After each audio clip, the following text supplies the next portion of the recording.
अब आइए जीएस के 50 क्वेश्चन खत्म हो चुके हैं। हम शुरू करते हैं लॉ के आगे के क्वेश्चंस। तो देखिए पहला क्वेश्चन हमारा जो है बी एंड डबल से शुरू होता है। पहला क्वेश्चन कह रहा है कि धारा 308 के अंतर्गत एक ऐसा अपराध यदि शर्तों का पालन नहीं करता, जो क्षमादान जिस आधार पर अगर उसे किया गया है, अगर उन शर्तों का पालन नहीं करता है तो झूठा साक्ष्य देने के लिए अलग से उसका विचारण हो सकता है। तो किसकी अनुमति लेनी पड़ेगी? हाई कोर्ट की अनुमति लेनी पड़ेगी। बट मैं आपको यहाँ पर क्या बताना चाहती हूँ कि भाई ये चीज़ें आपको बी एंड डबल में कहाँ पढ़ने के लिए मिलेंगी? तो आपको पढ़ने के लिए मिलेंगी ये सेक्शन 345 के अंदर। दूसरा क्वेश्चन है कि दंड प्रक्रिया संहिता की कौन सी धारा के अंतर्गत वारंट निष्पादित कर सकते हैं? वारंट 77 लिखा हुआ है यहाँ पर। BNSS का आपको 79 पढ़ने के लिए मिलेगा। कहाँ किया जाएगा? भाई भारत में कहीं भी किया जा सकता है, याद रखना। उसके बाद क्वेश्चन हमारा आता है कि CRPC के कौन से प्रोविजंस के अंतर्गत पुलिस थाने का जो भारसाधक अधिकारी है वो क्या करेगा? प्रथम सूचना रिपोर्ट प्राप्त होने पर उसकी प्रतिलिपि भेजेगा। किसको? संबंधित मजिस्ट्रेट को भेजेगा। तो यहाँ पर 157 बात करता था CRPC का, लेकिन अब आपको मिलेगा 176। ठीक है, कौन से के अकॉर्डिंग देगा भाई? 176 के अकॉर्डिंग देगा। आगे क्वेश्चन है कि असंज्ञ अपराध से विपरीत ऐसा अपराध है जिसमें पुलिस अधिकारी वारंट के बिना गिरफ्तार नहीं कर सकता? बिल्कुल नहीं कर सकता है। ठीक है, नेक्स्ट हमारा आता है कि क्या दंडिक न्यायालय उसके समक्ष प्रस्तुत किए गए किसी दस्तावेज को परिबद्ध कर सकता है? तो बिल्कुल कर सकता है। सेक्शन 109 पढ़ने के लिए आपको मिलेगा BNSS का। उसके आगे है कि क्या एक मजिस्ट्रेट किसी स्थान की तलाशी मतलब किसी स्थान की जिसकी तलाशी के लिए तलाशी वारंट जारी करने में अगर कॉम्पिटेंट होगा तो खुद अपनी उपस्थिति में तलाशी लेने का आदेश दे सकता है? तो बिल्कुल दे सकता है। 103 और 108। देखिए क्वेश्चन नंबर 55-56 एक ही लगभग दो एक साथ की धाराओं से आपके पूछे गए हैं। समन मामले का अर्थ है ऐसा मामला जो वारंट मामला नहीं है। 2x में आपका समन मामले को डिफाइन किया गया है और y में आपका पीड़ित है, z में आपका वारंट मामला है। फिर आता है कि निम्नलिखित में से कौन सा बात त्रुटिपूर्ण अन्वेषण से संबंधित है? तो जाहिरा हबीबुल्ला H शेख बनाम गुजरात राज्य। क्वेश्चन रिपीट होता है, याद रखिएगा भाई ये वाला। उसके बाद हमसे कह रहे हैं कि सेक्शन 125 है। अब आप ये एक बात याद रख लेना कि ये एक ऐसा सेक्शन है जो हर साल भाई लगभग पूछा जाता है। कभी कहते हैं कि पत्नी कब नहीं ले सकती, कौन ले सकता है, किन कंडीशन में नहीं ले सकते, वो वाली सारी बातें। तो ये 144 हो चुका है आपका BNSS का। अब ये कह रहे हैं कि इनमें से सही नहीं है, आपको गलत बताना है। तो एक ऐसा व्यक्ति जिसके पास पर्याप्त आर्थिक साधन अगर नहीं है तो क्या उसके विरुद्ध आप 125 का उपयोग नहीं कर सकते? ठीक है, एक विवाहित पुत्री जिसका पति बेरोजगार है कि भरण पोषण का दायित्व पुत्री के पिता पर? तो बिल्कुल नहीं भी गलत, इसमें आपका बी ही है। ठीक है, नेक्स्ट आता है हमारा दंड प्रक्रिया संहिता की धारा 199 सबसेक्शन 2 के अकॉर्डिंग संस्थित मामले में अपनाएगी विचारण प्रक्रिया कैसी है? तो बिल्कुल यहाँ पर जो विचारण प्रक्रिया है आपकी, ये है आपकी सत्र विचारण प्रक्रिया की कैटेगरी में आते हैं। 222 याद रखना, 222 199 क्या हो गया आपके? 222 हो चुकी है। उसके बाद क्वेश्चन है कि 320 में शमनीय केसेस की लिस्ट दी हुई है CRPC में, और BNSS में आपको ये मिलेगा 359 में, 359 में मिलेगी यही लिस्ट, याद रख लेना भाई। और यहाँ पर ये कह रही कि ये IPC के ऑफेंसेस थे कि इनमें कौन सा ऑफेंसेस विचारने नहीं है, तो ये 353 वाला नहीं है। और अगर आज के टाइम में मैं आपको बताऊं तो ये आपका हो गया है 132। कौन सा हो गया है? 132 हो गया है। ठीक है, कि मतलब उपपत्ति और उपपत्ति करना, अनादर वगैरह करने की इंटेंशन से वो सारी चीज़ें यहाँ पर दी हुई हैं। हमला मतलब, ठीक है, क्योंकि 128 से जो आपका हमला शुरू हो जाता है, तो यहाँ पर हमले की बात आपकी की गई है कि गंभीर प्रकोपन होने से आपका जो है गंभीर प्रकोपन लोग जो पब्लिक सर्वेंट होते हैं, पब्लिक सर्वेंट होते हैं उनको अपने कर्तव्यों के निर्वहन से भय प्राप्त करने के लिए हमला आपराधिक बल का प्रयोग। यानी कि आप उनको डर दिखा रहे हो, किस लिए? ताकि जो पब्लिक सर्वेंट्स हैं वो आपके क्या ना कर सकें, जो आपके पब्लिक सर्वेंट हैं वो अपना काम ना कर सकें, इसलिए। तो 353 आपकी 132 हो गई है। कौन सी हो गई? 132। ठीक है, उसके आगे अब हम आते हैं कि 145। ठीक है, 145 दंड प्रक्रिया संहिता का क्या उद्देश्य है? और इसके अंतर्गत जो है आपका इसका उद्देश्य है, इसके अंतर्गत जो कार्यवाहियां होती हैं उनका उद्देश्य शांति भंग के खतरे का निवारण करना है, न कि स्वत्व निर्धारण करना। निम्न में से किस मामले में ये कहा गया था? तो भाई ये आपका पहला ही फेमस केस आ जाता है भारत संघ बनाम अजीबुन्निसा खातून का, और ये क्वेश्चन भी बहुत रिपीटेड है, याद रखिएगा, केस काफ़ी बार पूछा जा चुका है। और 145 आपको पढ़ने के लिए मिलेगी 164 के अंतर्गत। और यही नहीं मानो, अब तो केस है 145 यानी कि 164 जो सिविल आपकी प्रॉपर्टी के डिस्प्यूट से संबंधित मैटर्स है वो आपका पहले भी काफ़ी बार पूछा जा चुका है।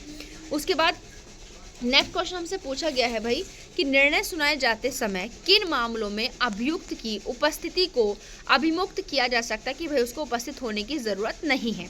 जब न्यायालय ने अभियुक्त को व्यक्तिगत उपस्थिति से पूर्व में अभिमुक्ति प्रदान कर दी है, बिल्कुल ठीक है। जब निर्णय दोष मुक्ति का हो तो बिल्कुल ठीक है। ऑप्शन नंबर सी इसमें ठीक है। क्वेश्चन काफी महत्वपूर्ण है।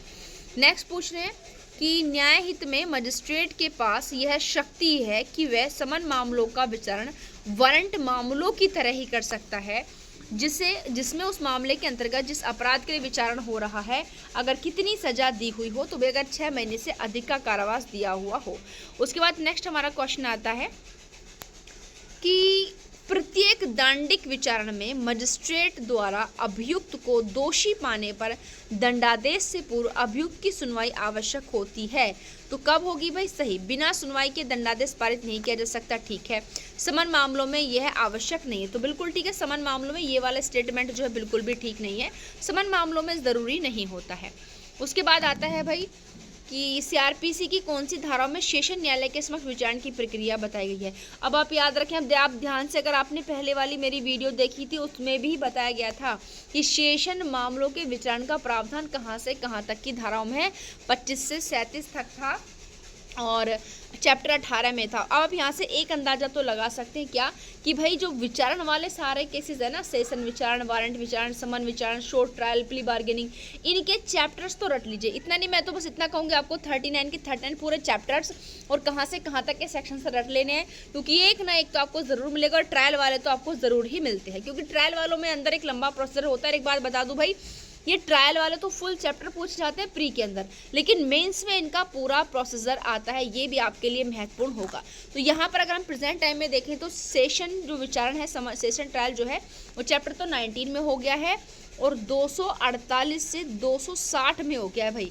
Session trial BNSS chapter 19 section 248 to 260, 260, ठीक है। उसके बाद नेक्स्ट क्वेश्चन हमसे पूछ रहा है कि सीआरपीसी के अंतर्गत निम्नलिखित में से कौन सा स्टेटमेंट क्या है, गलत है। भाई गलत स्टेटमेंट पूछने ध्यान रखिएगा, बहुत सारे क्वेश्चंस आपके आ चुके हैं जो गलत पूछ रहे हैं। जहां कोई निजी या अन्य अधिकृत व्यक्ति किसी अभियुक्त को बंदी बनाकर पुलिस की कस्टडी में देने का अधिकार रखता है, वहां ऐसा निजी व्यक्ति बंदी की तलाश ले सकता है। बिल्कुल गलत है भाई, पहला ऑप्शन गलत है हमारा तो, क्योंकि भाई आपको सेक्शन 40 में गिरफ्तार करने की पावर तो दी हुई, लेकिन आप तलाशी नहीं ले सकते हो, तलाशी तो पुलिस अधिकारी ही लेगा। तो देखिए ए इसका ठीक है। इसका मतलब या इसके बाकी स्टेटमेंट सही है, मतलब सही मतलब कि वैसे ठीक है भाई, क्या करें देख लेते हैं। न्यायिक कार्यवाही में जांच और परीक्षण शामिल है, बिल्कुल ठीक है। परिवाद किसी भी व्यक्ति द्वारा किया जा सकता है तथा वह आवश्यक नहीं कि पीड़ित व्यक्ति परिवाद करे, बिल्कुल ठीक है। आरोप केवल वारंट केस में ही विरचित किया जाता है, छोटे समन वादों में आरोप पत्र की रचना नहीं होती। और याद रखना ये सारे क्वेश्चन ना अलग अलग आते हैं प्री के पर्पज से, ध्यान रख लेना, ठीक है। नेक्स्ट आपका क्या है 125 भाई देख लो, दूसरा क्वेश्चन आ गया इसी पेपर में। बार बार अलग अलग पेपर की तो बात अलग है, इसी पेपर में द्वारा पूछ लिया कि मजिस्ट्रेट को क्या शक्तियां प्राप्त हैं, 63, ठीक है। सेक्शन अब आप लोगों को रेडी होगा 144। अंतरिम भरण पोषण तथा कार्यवाहियों के व्यय को प्रदान करने की शक्ति है इसको। अंतरिम भरण पोषण तथा कार्यवाहियों के व्यय को प्रदान करने की शक्ति नहीं है। अंतरिम भरण पोषण प्रदान करने की शक्ति प्राप्त है परंतु कार्यवाहियों के व्यय को प्रदान करने की शक्ति प्राप्त नहीं है। और आगे पूछ रहे हैं इसमें अंतरिम भरण पोषण प्रदान करने की शक्ति प्राप्त है परंतु कार्यवाहियों के व्यय को प्रदान करने की शक्ति प्राप्त नहीं है। तो यहाँ पर देखो दोनों है भाई, इसको अंतरिम भरण पोषण की भी देगा और जो कार्यवाही चल रही है उनका भी खर्चा देगा वो। जब किसी मामले में कोई न्यायाधीश या मजिस्ट्रेट पर्सनल रूप से अगर हितबद्ध है तो मामले का तब तक न तो विचारण करेगा, न ही उसको विचारण सपुर्द करेगा और न ही कोई अपील ऐसे मामले में सुनेगा जब तक कि उसका अपीलीय न्यायालय की अनुज्ञा न ले ले। याद रखना सेक्शन 525 में देखने के लिए मिलेगा आपको, सेक्शन 525 कौन सा, BNSS, और यहाँ आपका है 4479। नेक्स्ट क्वेश्चन है भाई, रिपीटेड क्वेश्चन है, काफ़ी बार आता है कि यहाँ पर जो आपका चैप्टर 8 है उसके प्रावधान लोकहित में होने के कारण भारत के संविधान के अनुच्छेद 19 का अतिक्रमण नहीं करते, तो आपका मधु लिम्बे का केस था। नेक्स्ट है कि यहाँ पर 459 के अंदर कितना जोड़ा गया था, आपके 500 रुपये जो शब्द इंक्लूड किए गए थे, 10 रुपये से आपके 500 रुपये जो किए गए थे वो आपका जो है प्रेजेंट में आपका 505 धारा हो चुकी है। नेक्स्ट है कि इन्वेस्टिगेशन, पुलिस अन्वेषण के लिए किसी व्यक्ति को निरुद्ध करने की मजिस्ट्रेट की शक्ति अधिकतम कितने दिन हो सकती है। तो ये कह रहे हैं कि पुलिस अन्वेषण के लिए किसी व्यक्ति को निरुद्ध करने की मजिस्ट्रेट की शक्ति अधिकतम कितने दिन के लिए हो सकती है। तो यहाँ पर देखिए इस क्वेश्चन में जो पूछा गया है, पुलिस अन्वेषण के लिए किसी व्यक्ति को निरुद्ध करने की मजिस्ट्रेट की शक्ति की यहाँ पर बात कर रहे हैं। तो सबसे पहले तो मैं आपको बता दूं कि जो आपका सेक्शन है ये आपका क्वेश्चन जो पूछा गया है, आई थिंक तो क्वेश्चन हमारा रह गया क्या, हम इधर पहुंच गए हैं। हाँ, अभी ये वाला हमारा यहाँ पर रह गया, देखिए ये वाला क्वेश्चन छूट गया, मैं इधर से इधर पहुंच गई हूँ। 72 वाला हमारा क्वेश्चन यहाँ पर रह गया है। ये कह रहे कि जहाँ दो या दो से अधिक न्यायालयों के मध्य क्षेत्राधिकार का अगर प्रयोग विवादित हो तथा ऐसे न्यायालय विभिन्न उच्च न्यायालयों के अधीनस्थता के अंतर्गत अगर आ रहे हो, जैसे एक यूपी के अंतर्गत आ रहा है, एक बिहार के अंतर्गत आ रहा है, तो दंड प्रक्रिया संहिता की धारा 186 के अकॉर्डिंग विनिश्चित किया जाएगा जहां पर पहले कार्यवाही शुरू की गई थी, याद रखना।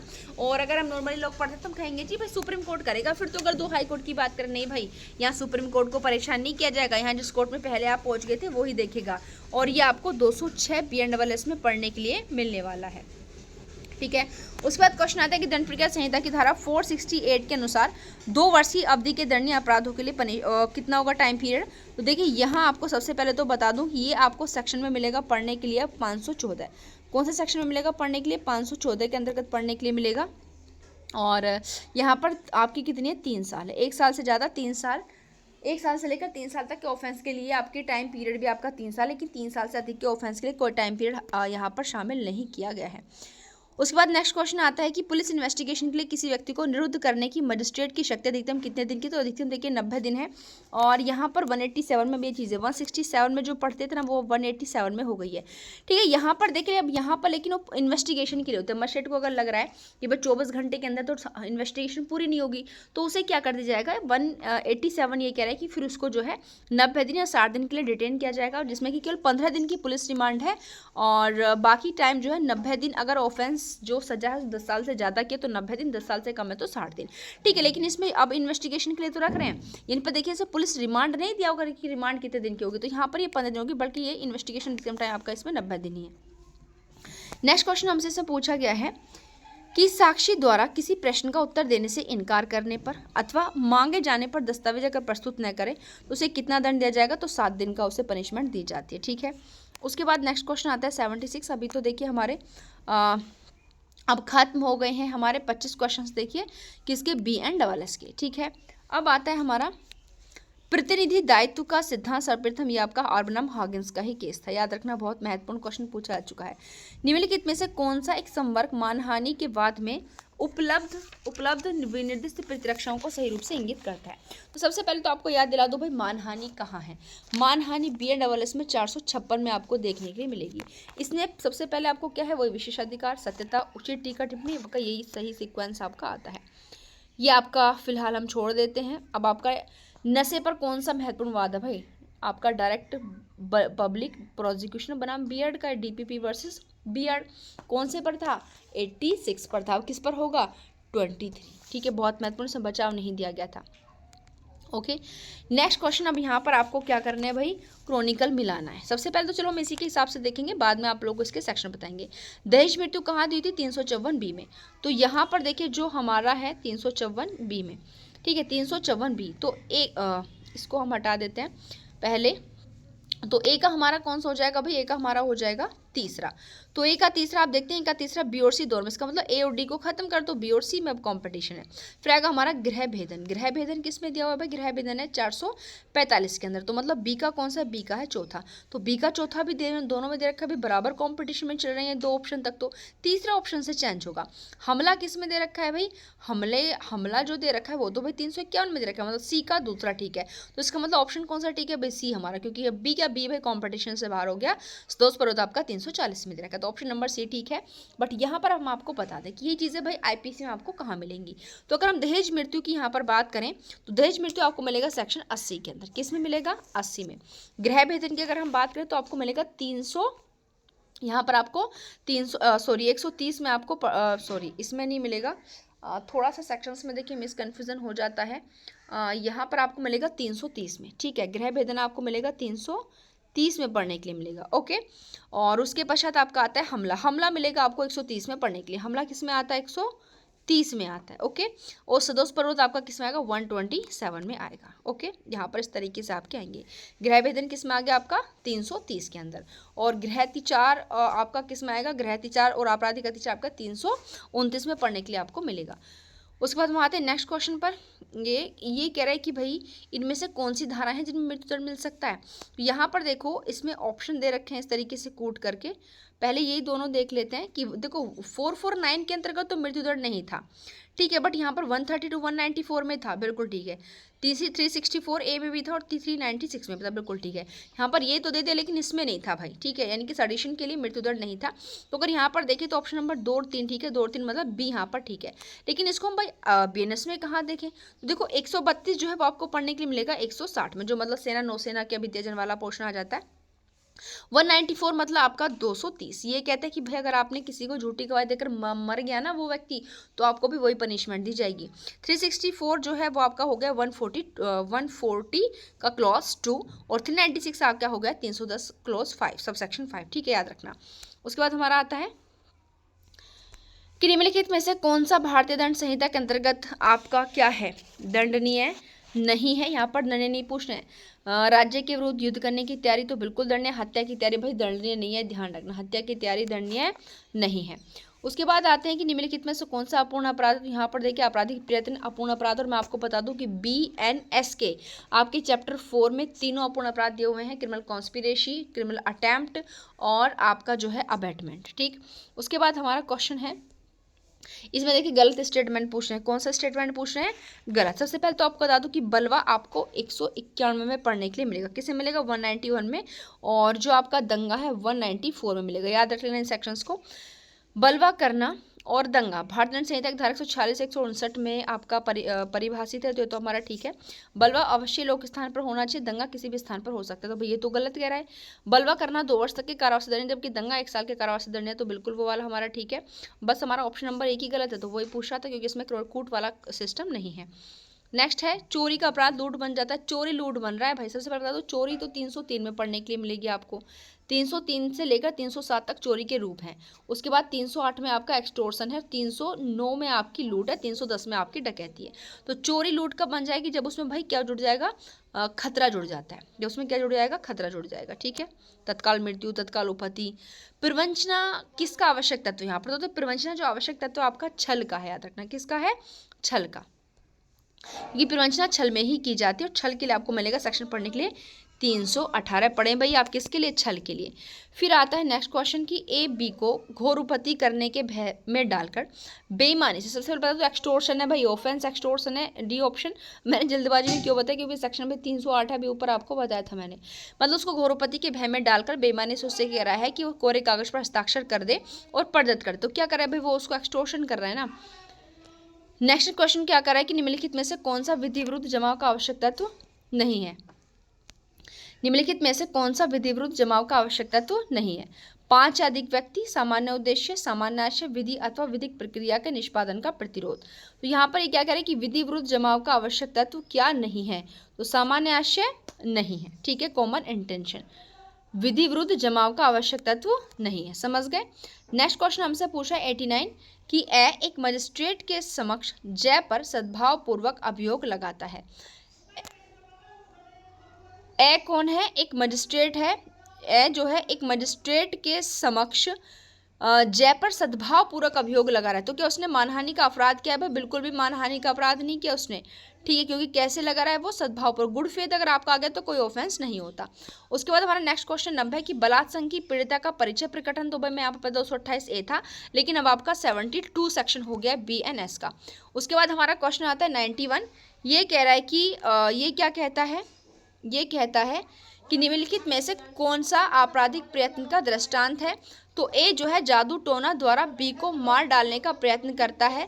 ए कूटकृत करेंसी नोट बनाने के लिए रंग खरीदने हेतु मुंबई जाता है। ए बी की मृत्यु कारित करने की आशा से बी के कमरे में टंगे हुए कोट को बी समझकर उस पर गोली चलाता है। ए अपना ही छाता किसी दूसरे का समझ कर ले जाता है। तो यहाँ पर ये प्रयत्न पूछ रहे हैं, प्रयत्न कौन सा है भाई? अब याद रखना इन प्रॉब्लम्स में बहुत ज़्यादा जो है हमें दिक्कत होती है। ये कह रहा है ए जो है वो बै की मृत्यु कारित करने के आशय से बै के कमरे में टंगे हुए कोट को बै समझकर उस पर गोली चलाता है। उसने प्रयत्न कर दिया है, उसने गोली यहाँ पर चला दी है, तो अटेम्प्ट जो है प्रयत्न उसने कर दिया है। ऑप्शन नंबर सी हमारा यहाँ पर ठीक है। ठीक है, उसके बाद आता है 92। ये कह रहा है कि जब कोई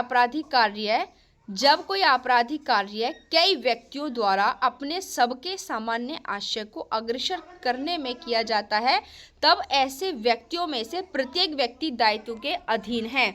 कार्य को करने के प्रयत्न के लिए, कार्य के दुष्प्रेरण के लिए, यानी कि भाई क्या कह रहे हैं, मानो कार्य उसने अकेले व्यक्ति ने ही यहाँ पर क्या हो, ऐसे उसको दोषी माना जाएगा। और मैं आपको यहाँ पर एक बात क्लियर कर दूँ कि यह जो हमारा है, यहाँ पर यह जो प्रयत्न अगर आपको पढ़ने के लिए मिलेगा, प्रयत्न आपको पढ़ने के लिए मिलेगा 62 के अंतर्गत मिलेगा। ठीक है, प्रयत्न कहाँ मिलेगा? 62 में मिलेगा, 511 को छोड़कर। और यहाँ जो ये है आपका कॉमन इंटेंशन आपको जो मिलेगा, ये मिलेगा आपको 3-5 के अंतर्गत कॉमन इंटेंशन आपको मिलने वाला है।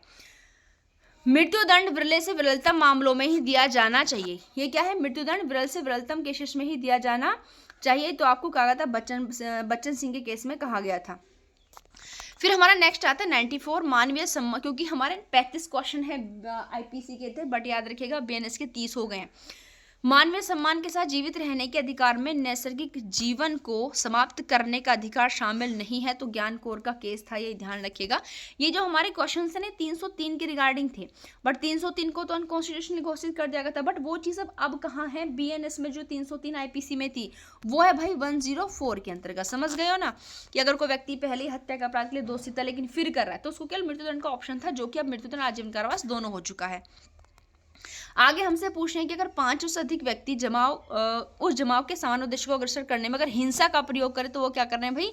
बलवा कर रहे हैं। और अगर हम बात करें भाई बीएनएस में, मैं तो ये बता दूं कि बीएनएस में जो है बलवा कहाँ पर दिया हुआ है, तो बीएनएस में आपका जो बलवा आपको पढ़ने के लिए मिलेगा 191 में मिलेगा। पहले हमने आपको पीछे बताया था किसे मिलेगा बलवा, 191 के अंतर्गत मिलेगा। ठीक है, उसके बाद कह रहे हैं कि आपराधिक मानववध हत्या नहीं यदि वह किया जाता है। तो सबसे पहले सिंपल बात है, जब आपराधिक क्रोध में कार्य करेंगे, आपराधिक मानववध हत्या नहीं है। ठीक है, यदि वह किया जाता है जब आपराधिक क्रोध में कार्य कर रहा हो, पागलपन में काम कर रहा हो, पीड़ित की सहमति जो 18 वर्ष पूरी कर चुका हो, पीड़ित की सहमति से जो 12 वर्ष की आयु पूर्ण कर चुका हो। तो यहाँ पर देखिए आपराधिक मानववध हत्या नहीं है। तो जब अपराधी क्रोध में कार्य कर रहा हो, यहाँ पर पीड़ित की सहमति से जो 12 वर्ष की आयु पूर्ण कर चुका हो, तो देखो यहाँ पर ये कहने की पीड़ित की आयु सहमति से जो आपराधिक 18 वर्ष की आयु पूरी कर चुका हो, तो बिल्कुल सी ऑप्शन हमारा यहाँ पर ठीक है। ठीक है कि भाई अगर वो 18 साल की आयु पूरी कर चुका है और वो अपनी कंसेंट दे रहा है उसे मारने की, तो वो आपराधिक मानववध होगा, हत्या नहीं होगा। क्योंकि यहाँ पर क्रोध वर्ड यूज किया, ओनली क्रोध शब्द कहीं भी नहीं है, सारी चीज़ें यहाँ पर नहीं है। और सबसे पहले आपको बता दूं भाई, आपराधिक मानववध को 100 में डिफाइन किया गया है, पनिशमेंट 105 में है। और यहाँ पर अगर हम बात करें किसकी, सेक्शन हत्या की, तो 101 में डिफाइन किया गया, और 103 में भाई हत्या के लिए आपका क्या है? मर्डर है, याद रखना 103 में है। Okay, next question number 97। एक नियोजक अपने कर्मचारियों के वेतन से कतिपय प्रतिशत अंक यह कहकर काट लेता है कि भविष्य निधि के लिए यह उनका अंशदान है, किंतु उस कोष में जमा नहीं करता, तो वो क्या करे? आपराधिक न्यास भंग का अपराध करे। 316 IBNS कितना हो गया? 316। क्रुअल्टी सेक्शन बता दूं भाई, पहले 85 में क्रुअल्टी को बताया गया और 86 में क्रूरता को परिभाषित किया गया है। पहले 498 के 2 में किया गया था, अलग सेक्शन में कर दिया। क्रूअल्टी क्या है आपकी? शारीरिक और मानसिक। क्या कह रहे हैं कि के अंतर्गत निर्देशन को स्त्री का उत्पीड़न माना था, क्योंकि यहाँ पर क्योंकि क्या खोला है? शारीरिक और मानसिक। लेकिन यहाँ किसको शामिल किया गया? तो भाई स्त्री को। यहाँ पर ऑप्शन नंबर हमारा क्या ठीक है? सी। आगे क्वेश्चन है कि एक कार से दिल्ली से आगरा तक की यात्रा पर था, बी उसे रास्ते में मिला तथा बीच के नगर मथुरा तक लिफ्ट देने के लिए प्रार्थना की। ए ने उसकी प्रार्थना को स्वीकार किया, परंतु मथुरा आने पर उसके बार बार प्रार्थना करने पर भी बी को वहां नहीं उतारा, तो उसने उसके साथ वहां पर कौन सा ऑफेंस किया है? एक किसी भी अपराध का दोषी नहीं, क्यों नहीं भी होगा, अपहरण के अपराध का दोषी नहीं होगा, सदोष प्ररोध के अपराध का दोषी है, तो बिल्कुल सदोष प्ररोध के अपराध का दोषी होगा। 340 में नहीं, 127 में होगा। ओके, सॉरी 28 में, क्योंकि 27 में आपका क्या है?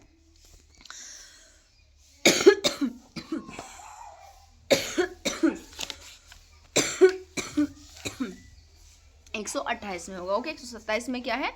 अवरोध। ठीक। अब नेक्स्ट आता है, एक विद्यालय का अध्यापक अनुशासन लागू करने के प्रेरण से एक विद्यार्थी जिसकी आयु लगभग 11 वर्ष थी उसको मामूली सी सजा देता है, तो यहाँ पर उसको बचाव मिलेगा 89 का, आई थिंक 20 किसका? 27 का। ठीक है, किसका बचाव मिलेगा?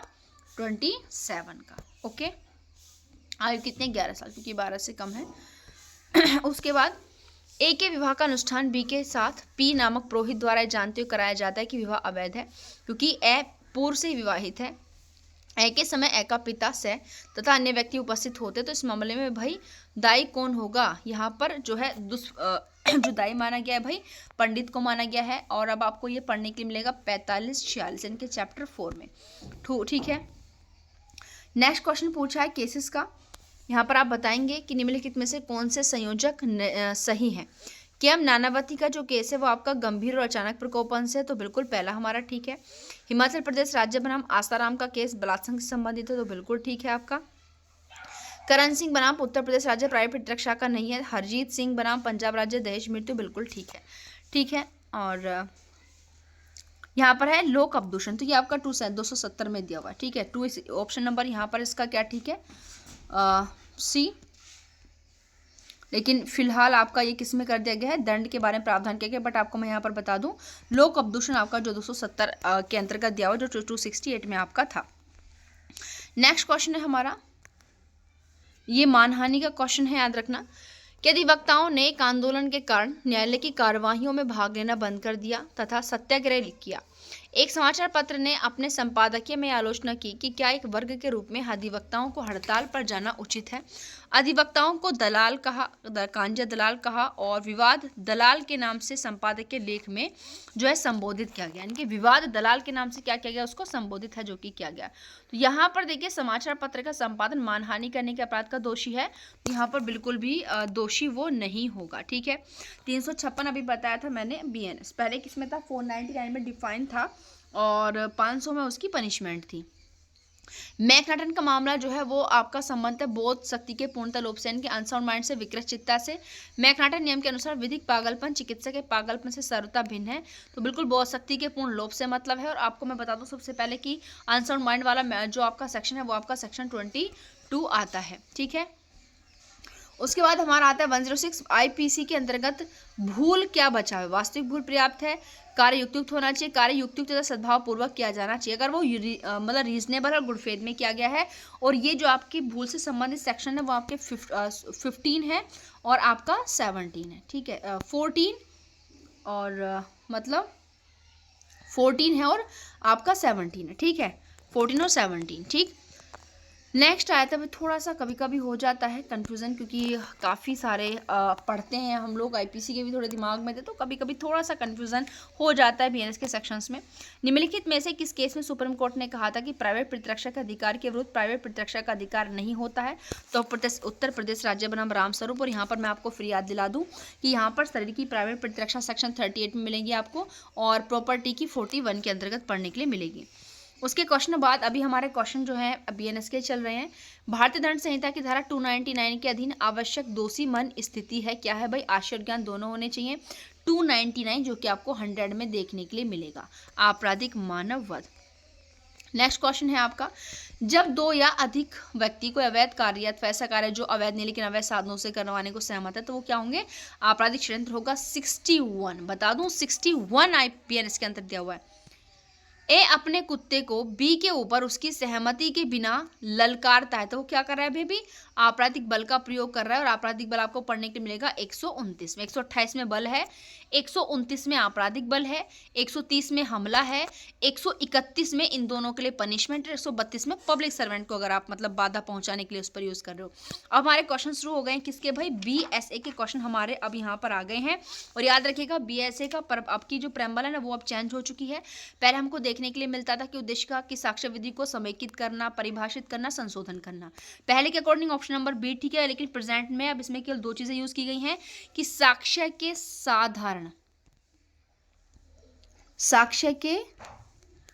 साधारण नियम और सिद्धांत। ठीक है, यानी कि साक्ष्य के जो साधारण नियम होंगे ना और जो सिद्धांत होंगे उनका समेकन करना। ठीक है, ध्यान रखना अब इसका वो। उसके बाद नेक्स्ट क्वेश्चन में अभी हमें यहाँ से पूछा गया है, क्या क्वेश्चन है भाई, कि जहाँ की अनेक दस्तावेजों को एक रूपात्मक प्रक्रिया द्वारा बनाया जाता है, जैसे कि मुद्रण, शिलामुद्रण या फोटो चित्रण में होता है, वहाँ उनमें से हर एक क्या है, से सबके अंतर्वस्तु का प्राथमिक साक्ष्य है। और प्राथमिक साक्ष्य को दे रखा है सेक्शन 57 में। पूरा पढ़ें, वही मिल जाएगी आपको ये वाली चीजें। अब देखो बीएनएस के, फिर आपके कूट करने के कूट वाले कथन कांड के आगे हैं बीएसए के। दांडिक मामलों में यह तथ्य कि अभियुक्त का चरित्र अच्छा रिलीवेंट है, बिल्कुल ठीक है। दांडिक मामलों में अभियुक्त का बुरा चरित्र सर्वदा असंगत होता है, ऐसा हमारा क्या है, नहीं है, याद रखना। ठीक है, इसका मतलब ए सही है, आर गलत है। और यहाँ हमें सील वाले क्वेश्चन जो पढ़ने के लिए आपको मिलेंगे 46 से 50 तक मिलेंगे बीएसए में। ये कह रहे कि एक सामान्य प्रथा के अनुसार विवाह संबंध हुआ, यह सिद्ध करने के लिए क्या नियम है कि यह एक विधिमान्य वैवाहिक बंधन है। तो ये कह रहे हैं कि न्यायालय प्रथा का न्यायिक संज्ञान यहाँ पर ले सकता है, बिल्कुल। और सेक्शन 11 में अब आपको पढ़ने के लिए मिलेंगी ये वाली चीजें।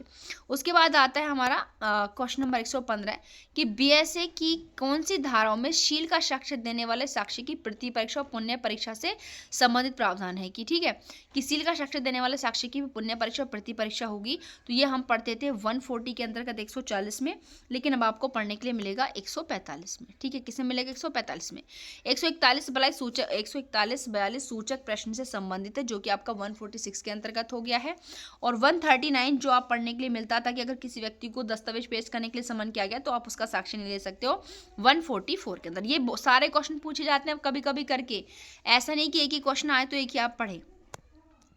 अभियुक्त द्वारा की गई संस्वीकृति रिलीवेंट है, अभियुक्त द्वारा की गई संस्वीकृति रिलीवेंट होगी। सबसे पहले आपको बता दूं कि ये आपको पढ़ने के लिए मिलेंगी 20 से आपकी शुरू होंगी, 21 से, और 21-22 से आपकी चलेंगी जो है, 22 से शुरू होंगी और 22 से आपकी चलेंगी 24 तक। क्योंकि ये ना आपकी, क्योंकि पहले तो बहुत सारे सेक्शंस थे भाई, थे पहले बहुत सारे सेक्शंस, बट अब इनको अब 22-23 में शामिल कर दिया संस्वीकृति को, और इनको प्रोविजोन्स में शामिल कर दिया। ठीक है, किसमें, प्रोविजो में।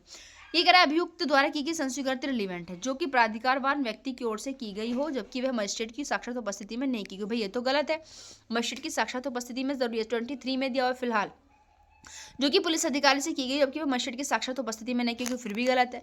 जो कि मजिस्ट्रेट से की गई हो परंतु पुलिस अधिकारी उपस्थित हो, ये क्या चीज हुई। जो कि उस समय की गई हो जब व्यक्ति पुलिस अधिकारी की कस्टडी में हो तथा मजिस्ट्रेट के साक्षात उपस्थित, बिल्कुल ठीक है। 23 का दूसरा पोर्शन आपको पढ़ने के लिए मिलेगा। ओके, नेक्स्ट है खोजी कुत्ते का साक्ष्य क्या होता है। तो भाई ये वैज्ञानिक साक्ष्य की कैटेगरी में आता है, अब्दुल रज्जाक का मामला है। प्रश्न यह है कि क्या कहने किसी अमुक दिन कोलकाता में अपराध किया। ठीक है, और इस प्रश्न में उत्तर में निम्नलिखित में से कौन सा स्टेटमेंट यहाँ पर रिलीवेंट माना जाएगा, कौन सा रिलीवेंट होगा। सबसे पहले बता दूं, ये चीज़ आपको 9 सेक्शन पढ़ने के लिए मिलेंगी क्योंकि पहले 11 में थी। तो यहाँ पर यह कि क्या उस दिन मुंबई में था, रिलीवेंट है, ऑप्शन नंबर ए इसका ठीक है। नेक्स्ट क्वेश्चन है कि जहां कहीं भारतीय साक्ष्य अधिनियम 1872 द्वारा यह निर्दिष्ट है कि न्यायालय किसी तथ्य की उपधारणा करेगा, वहां न्यायालय से तथ्य को क्या करेगा, उपधारणा करेगा। सबसे पहले तो आपको मैं ये बता दूं कि ये 2L में आपका डिफाइन किया गया है। क्या डिफाइन किया गया है आपका, सेल प्रिज्यूम। ठीक है, जहां न्यायालय किसी तथ्य की उपधारणा करेगा वहां क्या मानेगा, कि साबित मानेगा जब तक कि उसको ना साबित नहीं कर दिया जाता। 2L में आपका सेल प्रिज्यूम को, प्रिजम्पशन को परिभाषित किया गया है। निम्नलिखित में से कौन सहअपराधी और सहअपराधी के बारे में प्रावधान 138 में किया गया, उसमें उत्पीड़न के लिए रिश्वत देने वाला व्यक्ति यहाँ पर माना जाता है। अगर इनके अकॉर्डिंग देखें तो ऑप्शन नंबर 20 में काफी ठीक है। भारतीय साक्ष्य अधिनियम 1872 में सुसंगतता और स्वीकृति क्या है, कि न तो समानार्थी है, नहीं वो सहविस्तृत है। ए अपनी भूमि पर अतिचार के लिए ख पर वाद लाता है। ख उस भूमि पर मार्ग के अधिकार का अस्तित्व अभिकथित करता है जिसका क प्रत्याख्यान करता है। कै द्वारा गै के विरुद्ध दूसरी भूमि पर अतिचार के लिए वाद में जिसमें गै ने उसी मार्ग का अस्तित्व अभिकथित किया था, प्रतिवादी के पक्ष में डिग्री का अस्तित्व है। तो ये सुसंगत है, किंतु इस बात का निर्णायक सबूत नहीं है कि मार्गाधिकार क्या था, अस्तित्व में था। ठीक है, इस तरह के क्वेश्चंस भी पूछे जा सकते हैं, ध्यान में आप लोग रखिएगा। नेक्स्ट है हमारा, किसी साक्षी को प्रति परीक्षा के बाद उस पक्षकार द्वारा जिसने उसे बुलाया था क्या होगी, पुण्य परीक्षा होगी। और ये जो चीज़ें 137 में आप पढ़ते थे आपको पढ़ने के लिए मिलेंगी 142 में। किस में मिलेगी, 142 142 में। प्रथा का साक्ष्य निम्न में से किसे स्थापित करने हेतु नहीं दिया जाता, तो आपराधिक क्वेश्चन रिपीट हो चुका है। वैसे सेक्शन 13 पे यानी कि अब जो 11 है, पहले भी क्वेश्चन आप इसी पेपर में पढ़ चुके हो। प्रति परीक्षा का उद्देश्य क्या है, तो साक्ष्य की विश्वसनीयता की जांच करना जो है प्रति परीक्षा का उद्देश्य। प्रति परीक्षा आपकी कहाँ दी, 143 में आपको पढ़ने के लिए चीजें मिलेंगी। ओके, नेक्स्ट क्वेश्चन है 101। सबसे पहले तो एक बात बता दो, 101 अब आपका 104 में हो गया है। क्या जो है एक हत्या का अभियुक्त है, अभिकथित करता है कि वह गंभीर अचानक प्रकोपन के कारण अंतर्नियंत्रण की शक्ति से वंचित हो गया था। तो इस कथन का ख प्रत्याख्यान करता है, तो यहाँ पर सबूत साबित करने का भार किस पर होगा, क पर होगा, जो बचाव लेना चाह रहे। ठीक है, अभियुक्त के पिता ने विचारण में अभियोजन की इस बात का समर्थन नहीं किया कि उसने साक्षी से कहा था कि उसके पुत्र ने हत्या की है। साक्षी के कथन का स्वभाव कैसे होगा, ये अनुश्रुत साक्ष्य माना जाएगा। डाइंग डिक्लेरेशन, वैसे तो अगर डाइंग डिक्लेरेशन की बात करूं तो आपको 26 में पढ़ने के लिए मिलेगा, जो आप पहले 32 में पढ़ते थे। आगे कहने कि इनमें क्या हमको स्टेटमेंट ढूंढने कि जो डाइंग डिक्लेरेशन है, मृत्यु बिना कॉर्पोरेशन के दो सिद्धि का एक मात्र अनाचार नहीं हो सकता, एक कमजोर साक्ष्य है, किसी भी अन्य साक्ष्य के समकक्ष है, बिल्कुल ठीक है। मृत्युकालिक कथन की विश्वसनीयता के लिए गहन समीक्षा की आवश्यकता, तो 3 और 4 हमारे ठीक है, तो ये कहाँ पर है, ऑप्शन नंबर 3 में। एक पत्नी ने मात्र तेज भागता हुआ वाहन देखा जिसने उसे कुछ दूरी पर उसके पति को कुचल दिया। उसने दुर्घटना स्वयं नहीं देखी थी, पति के 1 दिन बाद हृदयाघात से मृत्यु हो गई। क्या पत्नी का साक्ष्य की दुर्घटना के उपरांत घायल पति ने उससे कुछ कहा था, यह माना जाएगा वह मृत्युकाली, हाँ वह मृत्युकाली घोषणा है, नहीं यह अनुश्रुत साक्ष्य मात्र है। यह रेजिस्ट्रे का भाग माना जाएगा, याद रखना केवल, और अनुश्रुत साक्ष्य के रूप में ही, क्योंकि रेजिस्ट्रे का भाग है तो भाई किसके रूप में स्वतंत्र हो रहा है, अनुश्रुत। लेकिन आप अनुश्रुत नहीं लिख सकते, वहां पर सफिशिएंट रहेगा आपका रेजिस्ट्रे के नियम के अकॉर्डिंग, एक ही ट्रांजेक्शन का पार्ट होने के नाते रिलीवेंट है, और सेक्शन 4B ऐसे में आपको देखने के लिए मिलेगा। 67A question number 130। ठीक है, ये क्या कह रहा है, इसमें है कि यदि किसी हस्ताक्षरकर्ता का अंकीय हस्ताक्षर इलेक्ट्रॉनिक अभिलेख पर नियत किया गया है, किस पर नियत किया गया है, इलेक्ट्रॉनिक अभिलेख पर अगर नियत किया गया है, अभिकथित किया जाता है, तो इस तथ्य को साबित किया जाना चाहिए कि ऐसा अंकीय हस्ताक्षरकर्ता का ही हस्ताक्षर है, सिवाय सुरक्षित अंकीय हस्ताक्षर के। बिल्कुल, यहाँ पर जो सुरक्षित अंकीय हस्ताक्षर है ना, उसको नहीं किया जाता। ठीक है, अब यहाँ पर आपको ये कहाँ पढ़ेंगे भाई, ये तो 67A में था, तो भाई आप इसको यहाँ पर पढ़ लीजिए सेक्शन 62 के अंदर BSA में। नेक्स्ट क्वेश्चन है, A और B के बीच प्रश्न यह है कि अमुक विलेख कूटरचित है या नहीं। क्या प्रतिज्ञात करता है कि वह असली है, और ख प्रतिज्ञात करता है क्या कि वो जो है कूटरचित है। अब ख का कोई कथन कि विलेख असली है, कै साबित कर सकेगा, तथा ख का कोई कथन कि वो विलेख कूटरचित है, ख साबित करेगा। तो बिल्कुल यहाँ पर ऑप्शन नंबर इसका जो ठीक है, ए ही ठीक है, और ये 19 में पढ़ने के लिए आपको मिलेगा। नेक्स्ट क्वेश्चन है कि जो व्यक्ति लापता हो गया उसके बारे में यदि 7 वर्ष तक कुछ भी नहीं सुना गया है, ठीक है, यदि जो व्यक्ति लापता हो गया उसके बारे में 7 वर्ष से अगर कुछ भी नहीं सुना हो, जो यदि वह जीवित होता तो अवश्य सुनते, तब यह उपधारणा उत्पन्न होती है कि उसकी मृत्यु हो गई है। ऐसे व्यक्ति की मृत्यु के समय के संबंध में क्या उपधारणा की जाएगी, कितना समय हो गया, 7 वर्ष। तो यह उपधारणा की अंतिम बार सुने जाने के बाद 7 वर्ष की तिथि को व्यक्ति की मृत्यु हो गई थी। यह उपधारणा की इन 7 वर्षों के मध्य विशिष्ट अवधि के प्रारंभ में उसकी मृत्यु हो गई थी। यह तथ्य कि मृत्यु को एक विशेष समय घटित हुआ माना जाएगा, उन्हें सिद्ध करना होगा, क्योंकि भाई देखो यहाँ पर प्रारंभ बीच में तो आप नहीं मान सकते, एक विशेष समय हम मानेंगे, और जो कहते हैं उनको, और जो व्यक्ति ये कह रहा है कि भाई जीवित है तो उसे सिद्ध करना यहाँ पर पड़ेगा। नेक्स्ट क्वेश्चन है 133। ये कह रहे हैं कि बलात्संग के किसी अभियोजन में जहाँ अभियुक्त द्वारा मैथुन करना साबित हो जाता है और स्त्री न्यायालय के समक्ष अपने साक्ष्य में कथन कहती कि उसने सहमति नहीं दी थी। सबसे पहले बता दूं 120 धारा में, किस में है, 120 में। ओके, और यहाँ पर पहला ऑप्शन कह रहा है कि वहां न्यायालय, महिला ने क्या कहा है कि उसने कंसर्न नहीं दी थी। अब न्यायालय यहाँ क्या प्रश्न करेगा, देखिए, वह न्यायालय उपधारणा कर सके कि उसने सहमति नहीं दी, वहां न्यायालय उसके साक्ष्य को निश्चय सबूत मान सकेगा कि उसने सहमति नहीं दी थी। ठीक है, वहाँ न्यायालय अतिरिक्त सबूत की मांग कर सकता है कि उसने सहमति नहीं दी थी, वहाँ न्यायालय उपधारणा करेगा कि उसने सहमति नहीं दी, तो वहाँ न्यायालय उपधारणा करेगा कि उसने सहमति नहीं दी थी। ठीक है, तो क्या आएगा उसमें, ऑप्शन नंबर हमारा क्या है, डी ठीक है। उसके बाद जो है 134 कह रहा है कि स्वयं से बात करते भी संस्वीकृति हो सकती है, संस्वीकृति को किसी अन्य व्यक्ति को सूचित किया जाना आवश्यक नहीं है, तो यहाँ पर बिल्कुल सी है, क्योंकि ये केस क्या था कि उसने अपनी बहू को मार दिया साहू बनाम उत्तर प्रदेश राज्य को, और बड़बड़ाते हुए कहता है कि बलाटली। तो यहाँ अपने आप से उसकी बातें क्या है, कन्फेशन यहाँ पर मानी गई थी। ठीक है, केस का नाम याद रखिएगा, मेंस में भी हमें लिखने के लिए आता है, क्योंकि जब कन्फेशन का क्वेश्चन आता है और प्री में भी आपका पूछा जाता है। एक इकबाल साक्षी का साक्ष्य, विश्वसनीय अवश्य होना चाहिए, अवश्य संपोषित होना चाहिए, विश्वसनीय अवश्य और अधिमानतः संपोषित हो, और ग्राह्य नहीं भाई, विश्वसनीय हो और संपोषित हो, दोनों ठीक है, आपका बी ऑप्शन नंबर इसमें ठीक है। अब हमारे यहाँ से क्वेश्चन शुरू हो गए हैं पुलिस एक्ट और रेगुलेशन के। पहला क्वेश्चन हमारा पुलिस एक्ट का है। ये कह रहे कि इसकी कौन सी धारा के अंतर्गत पुलिस अधिकारी को जिले के किसी भी भाग में नियोजित किया जा सकता है, तो सी कह रहा है। याद रखना क्वेश्चन रिपीट है, पहले भी आ चुका था। दूसरा है रेगुलेशन से, कि रेगुलेशन के पैरा 169 के अंतर्गत लोक अभियोजक का यह कर्तव्य है कि वह ऐसे सभी मामले संबंधित मजिस्ट्रेट के संज्ञान में लाए जिनका दावाकृत संपत्ति मालखाने में रखी है 6 महीने से अधिक। ए ऑप्शन इसका ठीक है, पैरा 169 पहले इन्होंने खोल दिया।